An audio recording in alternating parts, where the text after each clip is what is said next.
oh my goodness, this video is going to be all about how we save money in our household on food. So if you know anyone who needs a little bit of help, some tips, or is looking for some advice, or if you do, then stay tuned.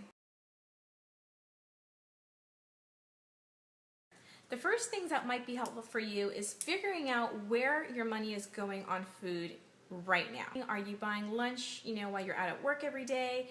Are you buying dinner? Depending on what you do for your job, you may be even getting dinner. Do you have kids? Are they purchasing, things at their concession stands at school? Are they purchasing food after school? Are they getting snacks while they're at school? So sit down with the family and figure out where is our money going on food, because you might be completely surprised on how much money is being spent on food and how much money of your income is going to food.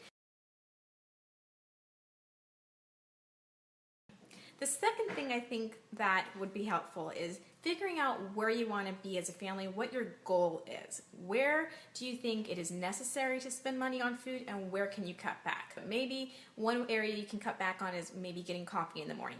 That's something that helped with me and my husband. I love coffee, and that was just one way to kind of save on time in the morning for me, is just, stopping by and picking up a coffee on the way to work. The problem with my husband and I, several years ago, is that we weren't really communicating how often we were getting food out, and all that money was just adding up, and we were realizing that so much of our money was being wasted on food purchases, and especially impulsive food purchases. So when we came up with a realistic goal, I realized, okay, I'm gonna have to wake up a little bit earlier and just make myself some coffee. So figure out a goal of where you want to be, how much money you want to be spending on food in your household. So now that you know where your money's going and how much you want to spend on food, whether it be groceries, eating out, and maybe some food while you're out at work, now you can come up with a game plan. Now you can come up with a meal plan. You can think of, okay, how many days do I want to plan for? Do I want to plan for 3 days? Is that somewhere I can start? Do I want to plan for 5 days, a week in advance? For me and my husband, what we found works for us, so that we are avoiding throwing away any food in the house because it wasn't used in time.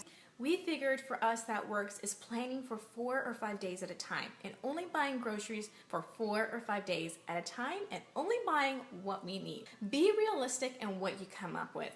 If you are a family that knows you're going to eat out maybe at least twice a week, maybe Friday is pizza nights for you guys, maybe you are a family that likes to entertain, or you do like to go out a couple times a week, and you can do that. That's perfectly fine. Just kind of come up with that in your meal plan and think, okay, 2 or 3 days out of the week, we are going to have dinner out. 4 to 5 days out of the week, we're going to have dinner in. So that way you can plan your meal plan and be realistic with it, and that way it's not a goal that you can't achieve and you're feeling successful every week. So the first thing you want to do is take inventory of what you have. Plan out your meals. Here's breakfast, snack, lunch, a snack, dinner on a typical Sunday maybe. Monday is a typical work day, maybe for somebody else. Cereal, granola bar, lunch, maybe you have it out. Snack, grapes, and dinner, maybe you're going to meet some friends out for dinner that day. Then you can write out your list. Maybe you only need 4 bananas. That way you don't need to overbuy or overspend, because you can always refer to your plan on what you need. You may only need 1 box of cereal for those few days, so you only get 1 box of cereal. And then to the right, you can keep track of how much that item cost and round it up or round it down depending on how much it was. If it was maybe $1.20 for bananas, you can just put $1. If it was maybe, $2.98 for tomatoes, you can round it up to $3. And this helps when you are shopping, because then you kind of know, after you got bananas, you're at $1 total, lettuce, you're at $2, tomatoes, you're up to $5. After you get more items, you're up to $20. So this keeps you in check to stay on your goal and make sure that you don't go over budget. So I hope this video has helped you out in some way. I wish you all the best of luck, and until next time, I will see you in the next video. Bye!